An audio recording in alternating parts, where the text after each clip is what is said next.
car is smooth, it's controlled, it's very comfortable.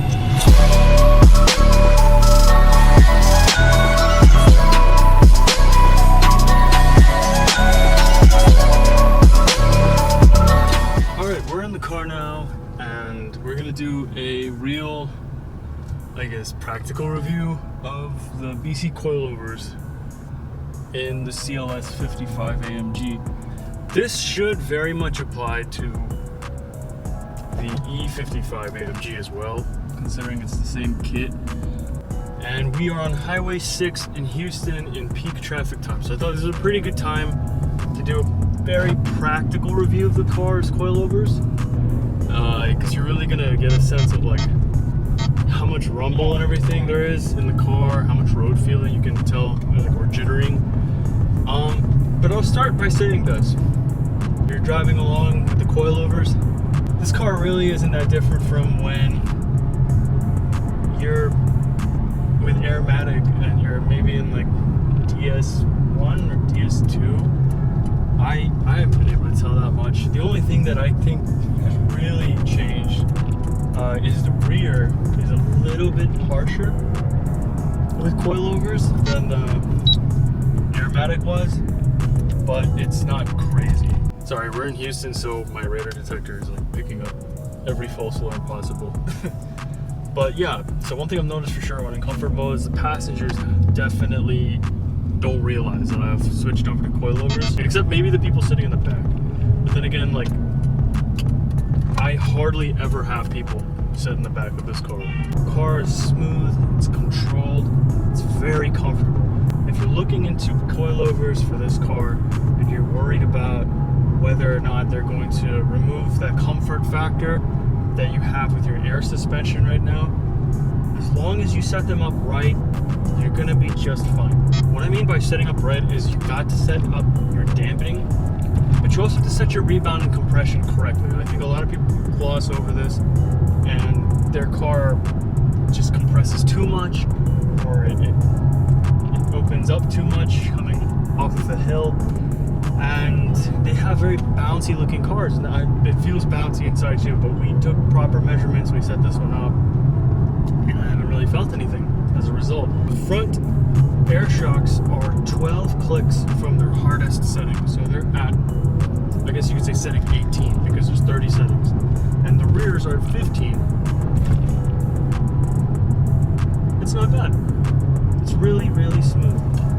This is a very simple car, even with coilovers, when you want it to be. Once again, if you were concerned about how your car was going to be if you had an E55 or a CLS55 or an E63 or a CLS63 with a W211 or 19 chassis, about how the coilovers were going to interact with the chassis, it's fine. It's fine.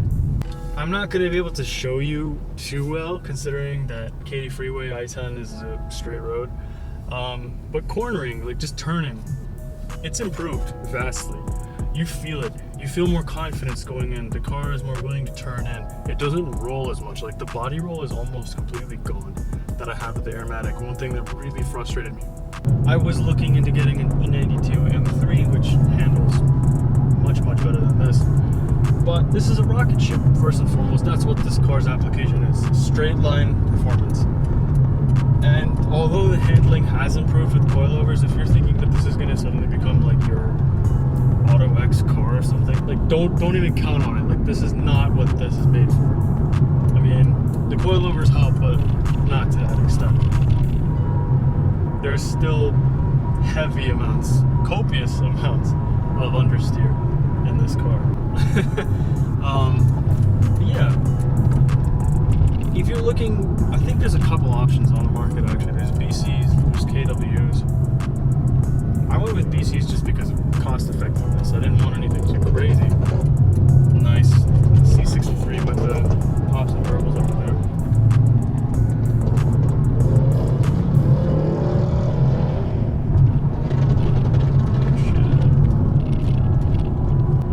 This is probably a really good time to show you how well it accelerates. There's like no more hesitation in the back of the suspension, like that excessive squat or anything.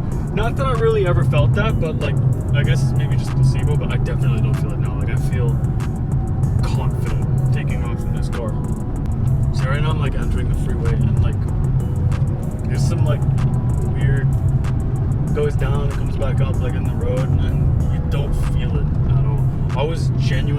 rides. I've been in other people's cars that have coilovers and it's very uncomfortable sometimes, and maybe that's just the way they set it up.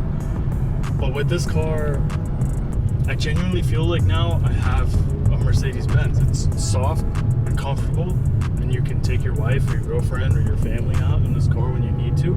And then when you're alone and you want to hammer it, you can. Now, if you're looking into this mod yourself and you want to know how much it costs, the coilovers themselves are about $1,000. The control arms, maybe you can get them used. I opted to buy them new. $300 for the rear lower control arms, and then some tools and some miscellaneous stuff. Maybe give it like $60. So I spent just around $1,500 after tax and shipping and everything for the whole installation. And I did it by myself. And as far as difficulty goes, this isn't a super hard job to do at home. It definitely takes some patience because it took us 2 days, me and my brother. And that was because just how limited we were in tools. We were running back and forth to the shop and picking up stuff. But I figure if you already have everything, you can maybe do this in about 7 or 8 hours. And if you went to a shop and they had a proper lift, you're looking at something around like maybe 5 or 6 hours of labor. Now the one thing I haven't done at all is I haven't coded out the AIRMATIC suspension yet. So whenever I start the car, it does say there's a malfunction and I need to visit the workshop. And that's just me being lazy. I haven't got around to fixing it. But once that's taken care of, I think this is ready to go. So traffic's kind of freed up now. Can actually pick up some speed. I can show you how this thing acts at speed.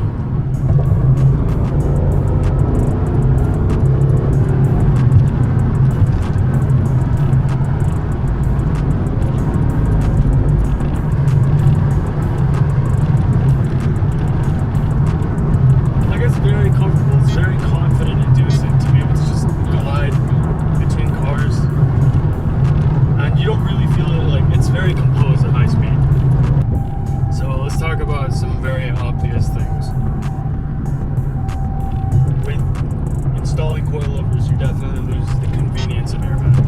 You're not going to be able to just, go up to your driveway and lift the car up or lower it when you're at a show or anything and drive it at a normal height. That's not going to happen. This road's a bit bumpy. You can kind of hear everything creaking and wobbling in here, right?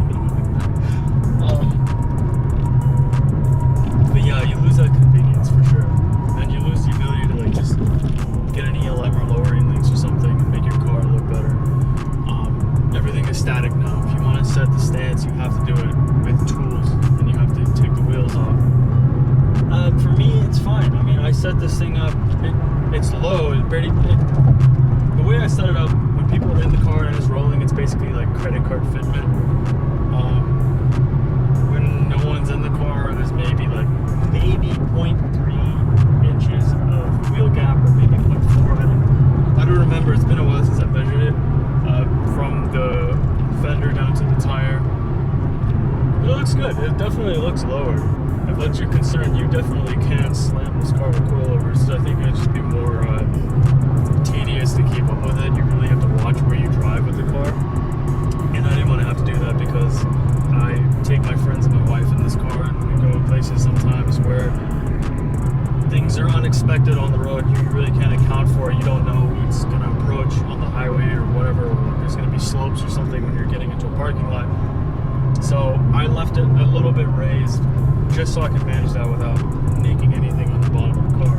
Especially in the future, if you have long tube headers or you're planning on installing long tube headers and you have splitters and stuff on the front of your car, that's a real thing to watch out for. If you're too low, those long tubes are going to scrape going up certain parking lots or speed bumps and things. So I wanted to just give myself a little bit of a buffer in terms of space.